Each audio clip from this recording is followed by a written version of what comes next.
Hi, friends. Today on Coffee and Vulvas, I'm actually drinking sparkling water and a juice. I've been doing a little bit more of a juice cleanse recently. I'm not a big fan of doing like just juice cleanses, so really it's just raw eating and adding in a ton of fruits and vegetables. I've used pressed juicery, so good. So many good options. I did buy the 3-day juice cleanse, but I've been doing it the best that I can and incorporating it into raw eating. Feeling really good actually. Started to sleep a little bit better over the weekend and all that good stuff. But that's not what I want to talk about. I actually want to touch on a topic that I think many women struggle with, but we don't really talk about enough. We don't say things that make us uncomfortable. We don't talk about the things that really bother us, and we don't really want to. Now, if that's because, for me specifically, it's because I don't want to be judged for the way that I'm feeling, and I'm feeling guilty about feeling that way. So I'm just going to share with you a story. On Friday this past week, I was scrolling, and I don't usually scroll. I don't usually let myself scroll, and I'm about to prove to you why I've eliminated that from being an option for me.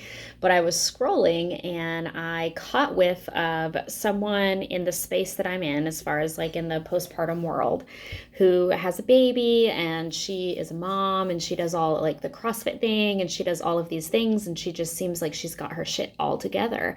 And I immediately felt triggered and compared myself to her. And I started to feel really vulnerable in a sense of like, how can I treat my postpartum women well when I'm not postpartum yet? And one day I'll feel comfortable sharing with you my journey with all of the mom things and stuff like that, and then fertility and all the good stuff, but not quite there yet. But it's just, I think that we do that so often to ourselves. And I know I find myself doing that for anything in business.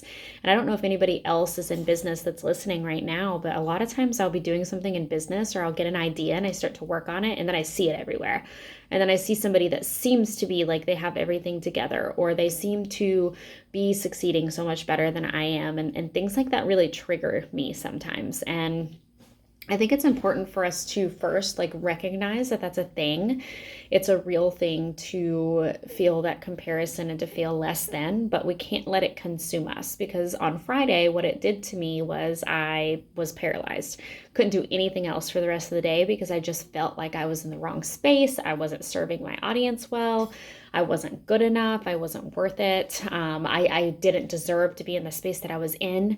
And it was something that was really, really hard for me to kind of recognize, understand, and also kind of get through. And so I took the next couple days and I wasn't on social media. I took the apps off of my phone. I blocked myself from looking and seeing the comparisons. I blocked myself from seeing the people.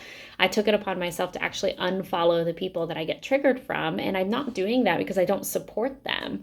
I think that's another big thing I've always worried about. Like, if I unfollow someone or if I unfriend them, does that mean that I don't support them and I don't want them to succeed? And that's not true.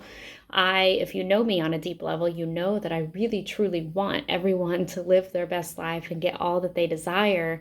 I just can't be in a space I can't be in a space where people are succeeding and I'm watching them and I'm sitting in behind the scenes and I'm just watching it happen.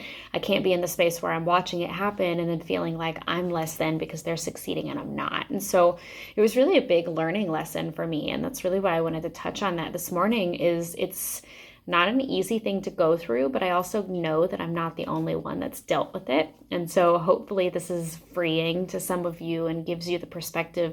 I think that we all deal with imposter syndrome in any realm in life. I think that we all deal with comparisons, but those of us that are able to healthily get through it and recognize it and then cope and manage and maintain our self-love are the ones that are going to be able to kind of move forward in life. And so I think that it's really, really cool because you also don't know who you're impacting.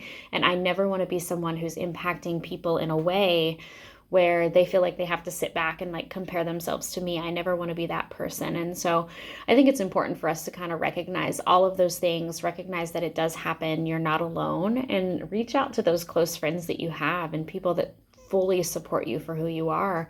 That way you can get the help and the support and the deserving love that you get, And I think that we all need that. And so I just wanted to share that with you guys. It's hard sometimes to deal with those feelings and to feel that way. And I think, though, for me, it's always a learning experience because it helps me to step back and recognize how grateful I should be and all the things that I do have and all the things I have accomplished and the space that I've created for myself and my clients and the people that I work with. And realizing that we have to run our own race and we have to do that in a way where we're still building each other up and impacting other people, but not at the sake of ourselves. And so hopefully that helps you guys get through something today. And I'm excited to share with you more.